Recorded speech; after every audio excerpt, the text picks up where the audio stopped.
সরো ভান বল বুঝছেনি আটো এদিকে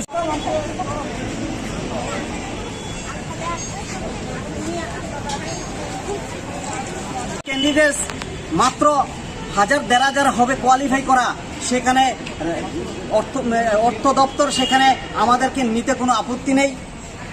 সেখানে প্রায় 5-5.5 প্রায় 6000-এর মতো, যদি আমরা রিটায়ারমেন্ট যারা শিক্ষক আছে তাদেরকে মিলিয়ে প্রায় 6000-এর মতো।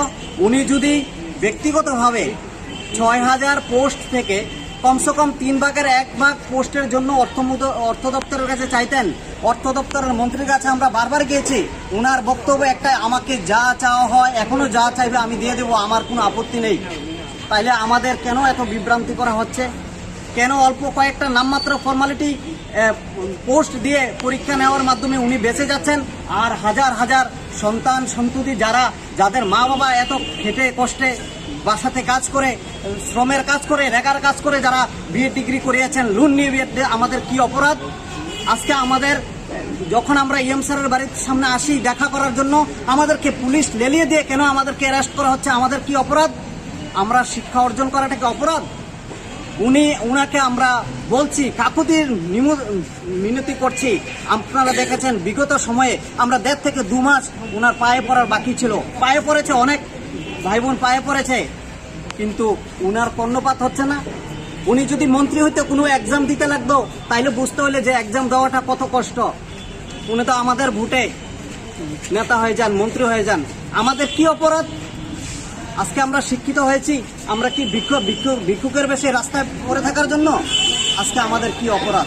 এই জন্য আমাদের সম্মানীয় আমাদের রাজ্যের যে অভিভাবক, আমাদের চিফ মিনিস্টার স্যার কাছে আমাদের কাকুতি এবং মিনতি যে আপনি এই ব্যাপারটা নিজে হস্তক্ষেপ করুন।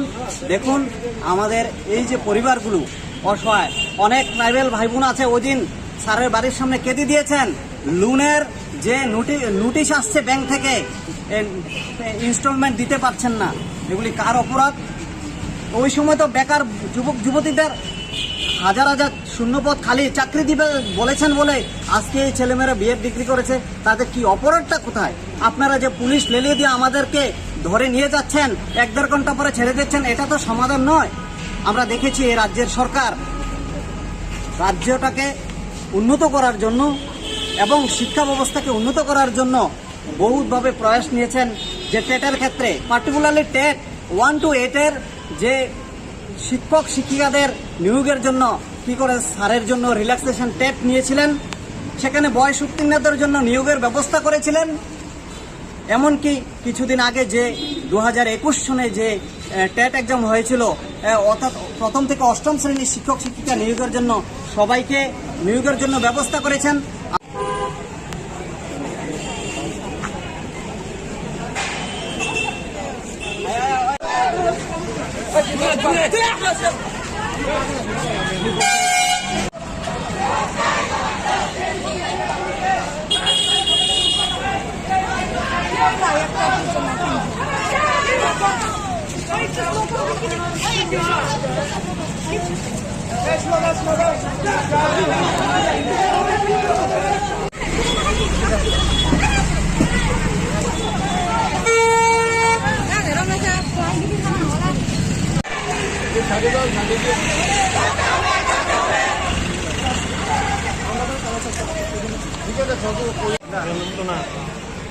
হ্যাঁ বেটা খুশি দিত না, জিজ্ঞাসা না আবার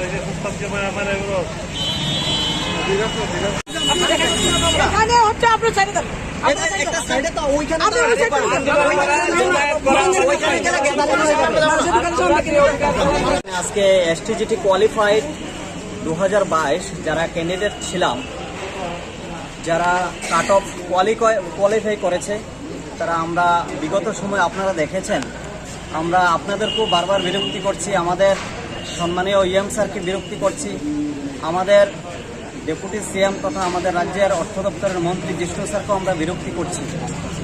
আমাদের সত্যি কথা বলতে গেলে আমাদেরই লজ্জাবোধ হয় যে আমরা কিছুদিন পরে পরে এখানে জমায়েত হই। আসলে কথাগুলি বলতে একটু সময় লাগবে।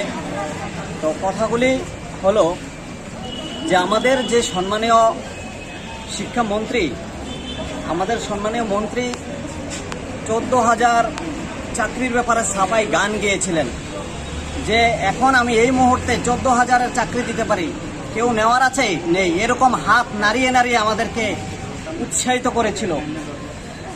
প্রত্যেকটি বেকার যুবক যুবতীরা কেউ লোন নিয়ে কেউ জায়গায় বিক্রি করে এই প্রলোভনে সবাই বিএড ডিগ্রি করেছে দুই বছর নষ্ট করে। আজকে আমরা বিএড ডিগ্রি করার পর টিআরবিটি থেকে যে প্রথম শ্রেণী থেকে অষ্টম শ্রেণীর যে পরীক্ষা হয় তাকে বলা হয় টেট, এবং নবম এবং দশম শ্রেণীর যে শিক্ষক শিক্ষিকারা থাকেন তাদেরকে এসটিজিটি পরীক্ষার মাধ্যমে উত্তীর্ণতা হয়।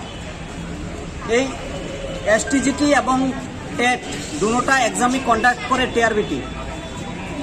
তো এখানে আমাদের ইএম স্যারের বক্তব্য হলো টেট কোয়ালিফাইড যারা তাদের কোয়ালিটি আছে, তারা আইএস থেকেও ভালো, টিসিএস অফিসার থেকেও ভালো, বিভিন্ন অ্যাডমিনিস্ট্রেটিভ অফিসার থেকেও ভালো।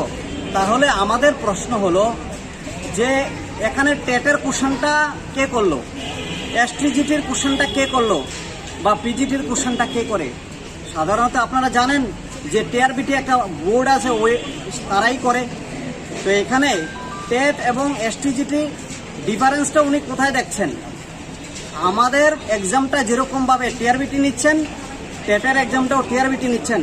টিআরবিটির যারা কোশ্চেন করে বা যারা আধিকারিক আছেন, দায়িত্বে আছেন, ওনারা আমাদের মামা কাকা বা আমাদের পরিবারের লোক নয় যে আমাদের এক্সামের সময় ওনারা আমাদেরকে প্রশ্নপত্র দিয়েছেন, আমাদেরকে উত্তরপত্র দিয়ে দিয়েছেন আর আমরা উত্তীর্ণ হয়ে গেছি। 14,000-এর যে একটা ছাপাই গান গিয়েছেন আমাদের সম্মানীয় এডুকেশন মিনিস্টার, এই ছাপাই গানের প্রলোভনে পড়ে আমরা যারা আজকে আমাদের কাছে সত্যি লজ্জাকর যে আমরা রাস্তা আজকে বেকার ভিক্ষুকের মতো। কেন? আমাদের কি অপরাধ? অবদান বেশি। আমরা জানি আমাদের এই রাজ্য সরকার একটা ভালো দিশা এগোচ্ছেন, আমরা সরকারের পাশে আছি এবং থাকবো। কিন্তু প্রশ্ন হলো আমাদেরকে কেন এডুকেশন ডিপার্টমেন্টের সম্মানীয় মন্ত্রী আমাদেরকে কেন বিভ্রান্তি করছেন? একবার আমাদের অর্থ দপ্তরে একজন এরপরের দিন ওনার বাড়িতে কেন? আমাদের কি অপরাধ? উনি তো আর অর্থ দপ্তরের মন্ত্রী নয়। ওনার দায়িত্ব হলো ওনার ডিপার্টমেন্টের মধ্যে কি চাহিদা আছে ওই চাহিদাগুলি অর্থ দপ্তরের কাছে তুলে ধরা। অর্থ দপ্তর কি দিতে পারবে না দিতে পারবে ওইটা ওনার দায়িত্বের মধ্যে পড়ে না। এজন্য আমরা বলছি, বারবার কাকুতি মিনতি সুরে বলছি, আমাদেরকে ব্যাপারটা একটু দেখুন। আমাদের মাত্র 1,000-1,500 লোক হবে আমরা এসটিজিটি কোয়ালিফাইড। যদি আমাদেরকে নিয়োগ করা হয় তাহলে নবম এবং দশম শ্রেণীর যে শিক্ষক শিক্ষিকাদের যে ক্রাইসিসটা আছে এটা মিটবে। এতটুকুই করবে।